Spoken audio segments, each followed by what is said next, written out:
The words best used to describe Korean auto company Kia might be underdog story. In the 1990s, Kia was a low-end brand, even kind of a joke. They were absolutely terrible vehicles. We had reliability information on, the reliability was terrible, the performance was terrible. After saving it from bankruptcy in the late 1990s, its parent company, Hyundai, went on a hiring spree to rebuild Kia's identity. It took risks with cars like the fast liftback Stinger and the blockbuster Telluride SUV. The brand started winning awards, garnering praise. And the winner is the Kia EV6. It was just like this insane turnaround from a brand that most people would say, I've never heard of, to I want that in my driveway. Sales have increased threefold in the US over the last 20 years. And now it's one of the most marked up brands in America. We had a record in 2022. First 6 months of this year, we have more vehicles that have received IQS awards this year than any other brand. And now it wants to take on the EV market, where it's already making waves. But all is not easy on this path. An EV sales surge in 2022 has given way to around a 30% decline in 2023. Lawsuits from several U.S. cities over stolen vehicles, recalls over fire risks, and a snub from the federal government looking to boost American EV manufacturing.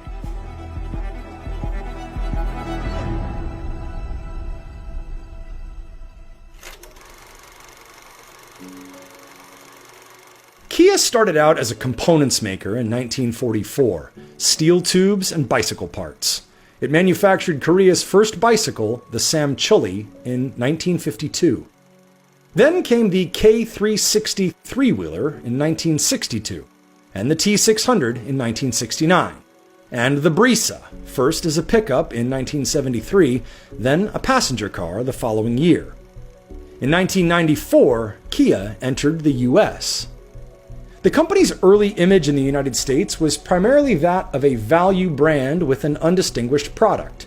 Many early cars didn't even have airbags unless you added them.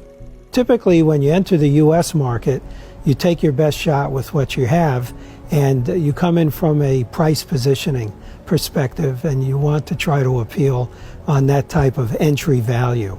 You quickly have to move out of there because it's not a sustainable place to be. So Kia began there, as a lot of the newcomers have, even the Japanese brands did 50 or 60 years ago. The company ran goofy commercials that stressed how its cars were well-made and yet affordable. Why subject our cars to all this abuse?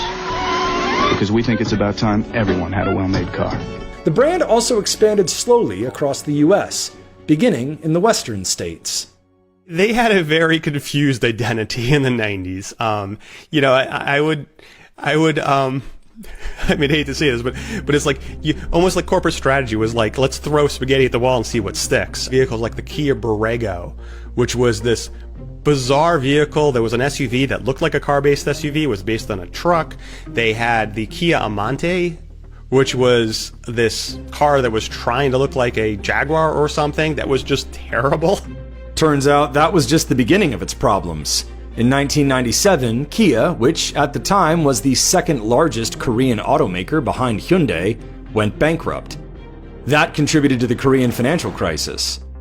Ford and Hyundai got into a bidding war, and despite the Korean government's resistance, Hyundai, which wasn't in very good shape itself, rescued Kia in 1998.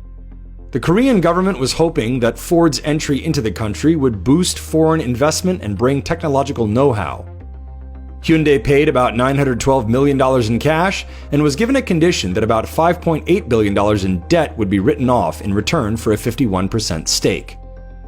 The company was restructured so that the two automakers could share platforms, components, technology, and leadership. Over time, Hyundai has reduced its stake to about 33% of the company. I think the big change was when Hyundai took over a leadership position and they started using some of the Hyundai platforms. And Hyundai was obviously going gangbusters. Kia went right along for the ride and in some ways bested Hyundai at their own game. In the mid-90s and early 2000s, Kia was ranked at or near the bottom of pretty much every list possible. But around 2012, things started to change. That was the marked year that we started to see them receiving some awards and receiving awards on a consistent basis for both J.D. Power's studies. Take J.D. Power's 3 big surveys. The initial quality study measures problems or complaints owners have after the first 3 months of ownership. Vehicle dependability measures the same after 3 years. The appeal study is a similar study, but rather than focusing strictly on quality issues, looks at satisfaction with design, performance, safety, usability, comfort, and other factors. Kia has won at least 1 initial quality award and 1 appeal award every year since 2012. From 2015 to 2020, 6 straight years, it was the #1 mass market brand in the initial quality study. The 2012 model year received a dependability award 3 years later, in 2015, like clockwork. Then the pattern gave way to records. In 2016, Kia became the first non-luxury brand to top the dependability survey list since 1989. In 2023, Kia received 7 appeal awards, the most by any brand in a single year across Appeal's 28-year history. And the list goes on. The EV6 has won so many awards, including North American Utility of the Year.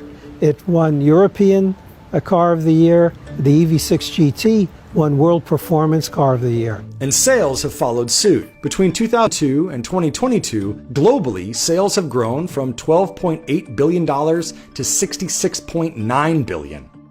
When Kia entered the US in 1994, it sold about 12,000 units. In 2022, it sold nearly 700,000. US market share has grown from 1.4% in 2002 to 4.96% in 2022. Kia is also the brand with some of the lowest days to turn. That's basically how long it takes to sell the car. It's what industry analyst Ivan Drury considers to be a kind of gold standard for measuring the popularity of a brand.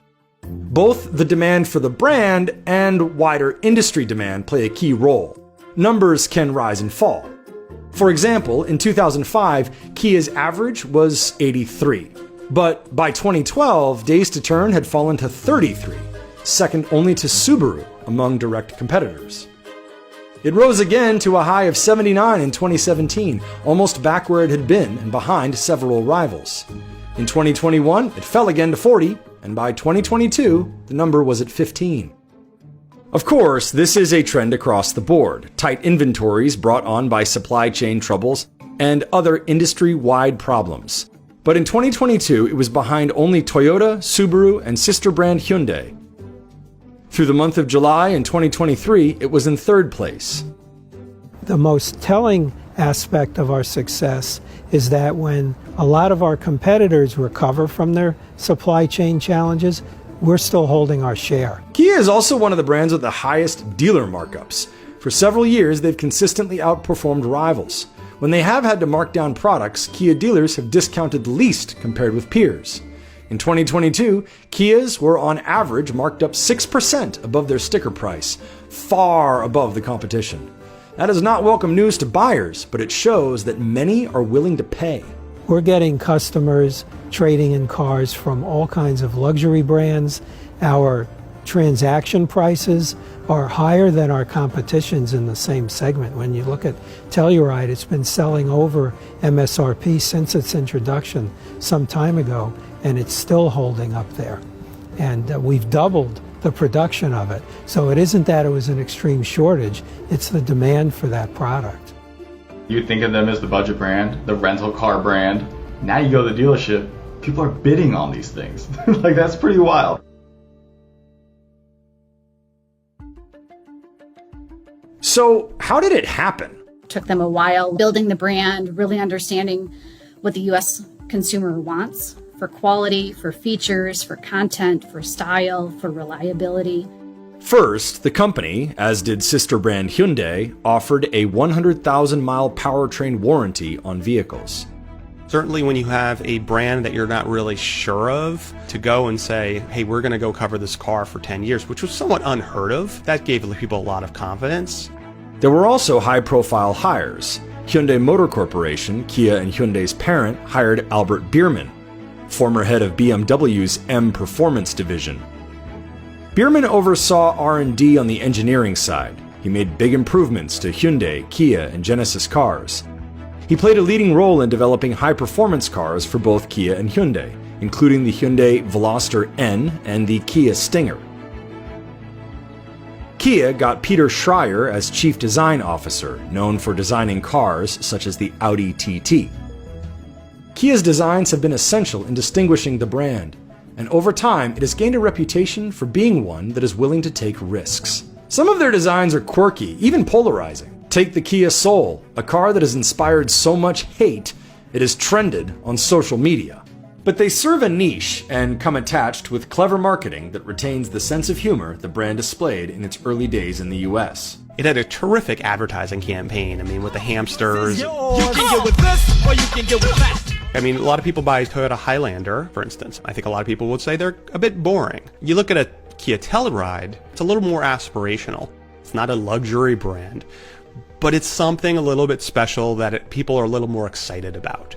And I think that's kind of what their niche is. From 2002 to 2009, Kia invested $1.3 billion in various facilities around the US, including a corporate campus and design center in Irvine, California, a research and development center in Ann Arbor, Michigan, and vehicle proving grounds in Mojave, California. In 2009, the company opened a $1 billion factory in West Point, Georgia. Eventually, the investment grew to $1.8 billion. The company currently produces 340,000 vehicles a year there, 24 hours a day. It is where it builds several of the SUVs that have been crucial to Kia's success. First came the Sportage, which is Kia's longest-running nameplate in the US and still its biggest seller. Then came Telluride. And I would say that is the game changer. It gave us credibility in terms of full size, larger SUVs, right for the American market, 3 rows, V6 engine, towing capability, a family car, and that has changed the whole complexion of the brand. Over time, Kia has catered to higher-income customers.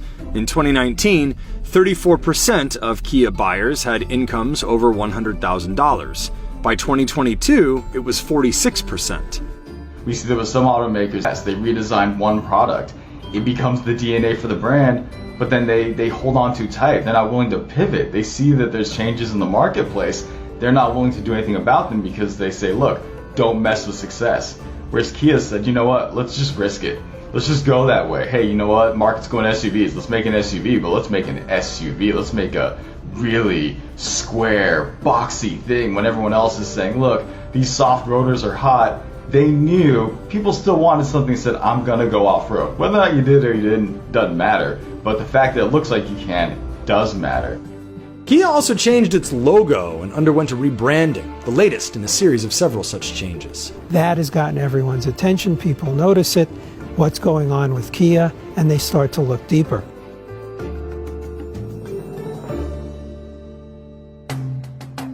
Today, Kia wants to be seen as a sustainable mobility solutions provider. And that means all kinds of vehicles, all kinds of ownership and use cases, all kinds of power trains, which will eventually lead to autonomous vehicles. For part of 2022, Kia was in second place in EV sales in the US.